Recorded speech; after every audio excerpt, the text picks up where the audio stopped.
વાણિજ્ય વિભાગની સંસદીય સ્થાયી સમિતિએ સ્ટેચ્યુ ઓફ યુનિટી અને નર્મદા ડેમની મુલાકાત લીધી હતી.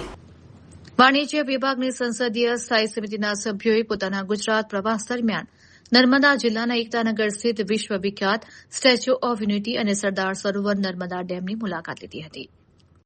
ડોલા સેનની અધ્યક્ષતાવાળી 15 સભ્યોની કમિટી પૈકી સાંસદ વિશ્વજીત સિન્હા, અતુલ ગર્ગ, શ્રીમતી અનિતા શુભ્રદાશિની અને નાયબ સચિવ શ્રીમતી રોઝી શેહિલો દામોદરે અહીંની પર્યટન સુવિધાઓનું નિરીક્ષણ કર્યું હતું.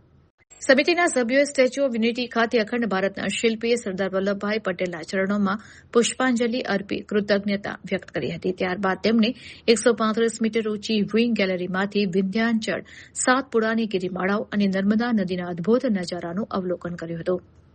સભ્યોએ સરદાર સરોવર ડેમની મુલાકાત લઈ તેની જળ સંગ્રહ ક્ષમતા, પીવાના પાણી અને સિંચાઈ માટેની ઉપયોગિતા અંગે વિસ્તૃત માહિતી મેળવી હતી. આ પ્રસંગે સ્ટેચ્યુ ઓફ યુનિટીના અધિક કલેક્ટર ગોપાલ બામણિયા, નાયબ કલેક્ટર પ્રિતેશ પટેલ, અભિષેક સિન્હા સહિતના અધિકારીઓ ઉપસ્થિત રહ્યા હતા.